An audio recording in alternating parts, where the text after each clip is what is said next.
So here's the A-liner settee or little table setup. But what we're going to do is make a permanent bed here. And so what we did is we built this. You can check another video on our channel about that. We got the A-liner Scout. And we don't like having to make the bed and all that stuff. It's still good for two people to sit. So what I'm going to do here, since the bed will be made, and I don't want to have to try to lift this off every time, try to lift this big thing up to get the things and try to hold that up. Rather than put gas shocks in, what I'm going to do is I'm going to cut back to the same distance here that the seat is. So basically I'm going to cut back 15 inches and put a couple hinges, and I can turn that up and it'll hold up this piece of the bed. That's the plan. So I'm going to put 2 hinges on that, cut a seam, and then I'm also going to put a beam in there. So it's cheaper than the gas hinges, and it's also lets you have access down under there. If I need to lift the whole thing up, then I can just fold it over all the way and lift it up and pin it up anyways. So that's the plan. Let's go ahead and pull this out. So as you can see, this comes out pretty easily. And that's what you have, a lot of wasted space. So I'm going to put a beam across there too to also support it. And what I'm going to do is I'm going to measure 15 inches here, make a cut, flip it over so I can put the hinges on the top so it'll lift up properly. There we go. That should be a nice straight line. I'm going to try one at a time as an experiment, just in case it doesn't work. I'm not going to ruin both pieces of wood. I line my cut up in between these two bins I'm using as a little work table here.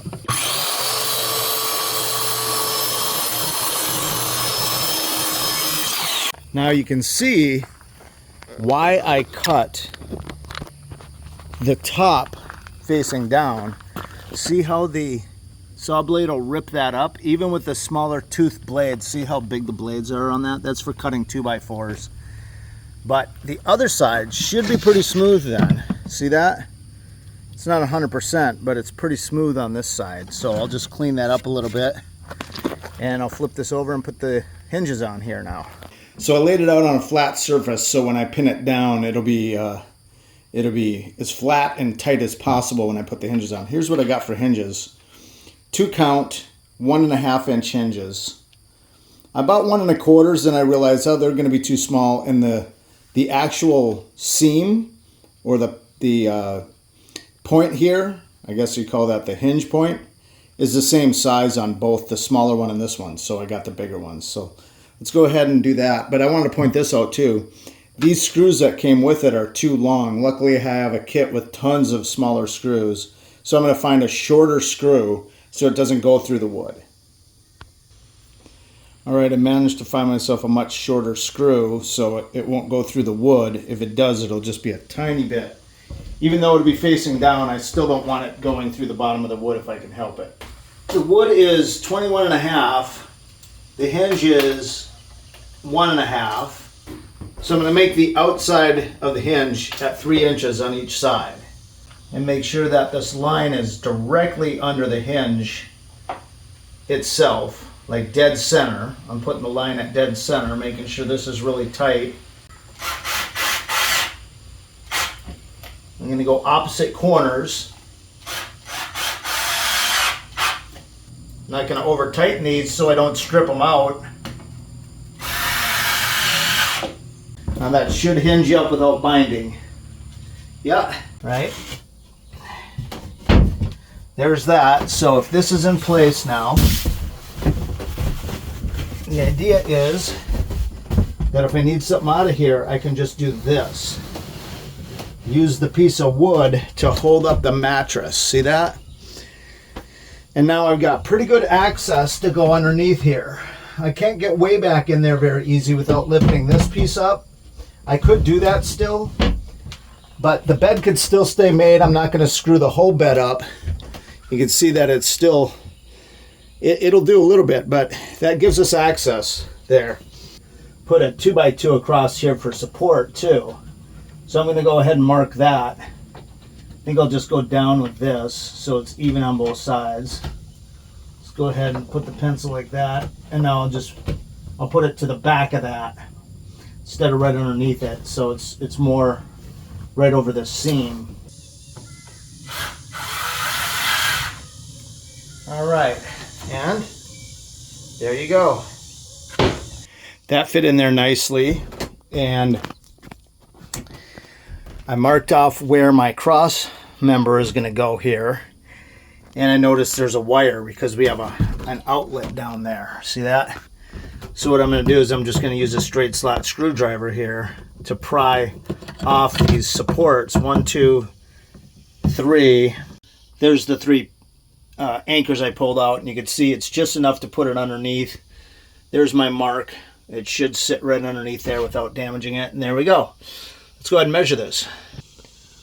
All right, going across here, I'll better go behind it like it's supposed to be, so it's going to be slightly behind this. And I'm looking at 20 3/8. This is what I'm going to use to anchor them, is these little guys here. I just need 4 for each one, so that's 5. Oh, I might not have enough for the small ones. 6, 7, 8. I do have some janky looking ones, but I could straighten them out with a hammer. To start with. All right, got my 1x2 here. I'm gonna go ahead and measure out my 20 3/8, right? Let's go see if this fits. Alrighty, let's see if that fits. And it does. So you can see the angle on this isn't quite right, so I'm going to use this to straighten it out slightly. Now I'd rather have it backwards than concaving in on itself than the other way. So, all right, ready to put the braces on. So what I'm going to do is just go ahead and drill pilot holes first so I don't split the wood on each side. Since I'm going through the wood the thin way, see how it gave me a little hole there? So now I can offset it slightly.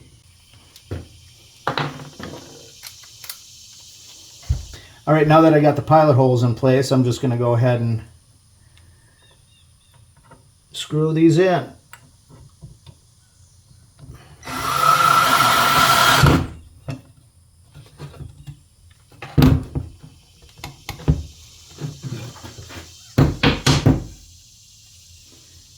I made sure and looked that the other one was screwed into the other hole, so I'm not going in the same hole from both sides.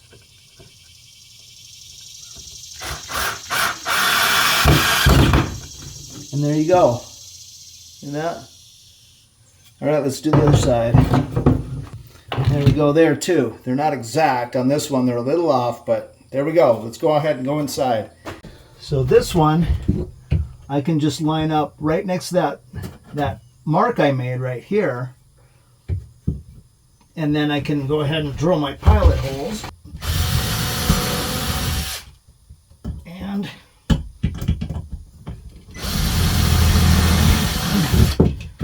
there we go. The other side will be easier because it'll be held up by the first side. All right, line this up as best I can with the pilot hole.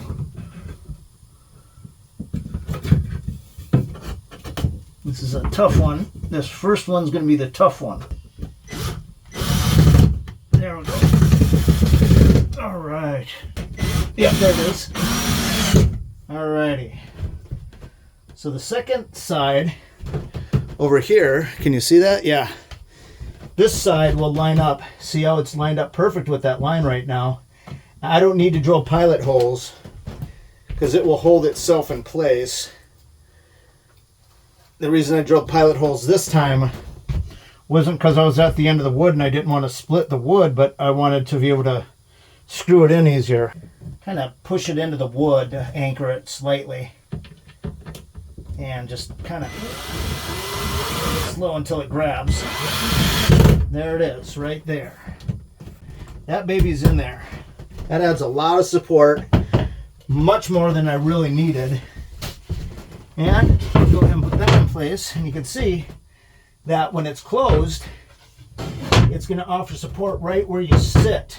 Like the butt, people are going to be sitting like this, right on that seam. That's our little seat. This will be the bed right here. So this is the actual seat, and it offers support.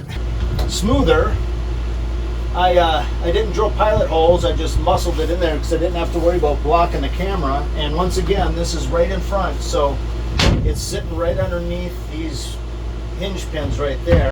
I can just lift this side up, and now it's holding up the thing, and we can get underneath there. Now, I was worried about putting cross beams in here because it would block the easy access, but what we're going to do, I think, is we're going to add external hatches on both sides. So you have an external storage unit there, and that way this will be for internal, and the external over there, I'll be able to put a lot of stuff in there. So there you go. Guys, if you like our videos, please hit like and subscribe. That'll help our channel grow. Check out another video right there. I'll probably do the video for this over here. Check out our channel over here. We got tons of videos. We've got animals, we've got travel, we've got stuff like this, we've got machinery at work, we've got all kinds of fun stuff. So thanks for watching. We'll see you on the next one.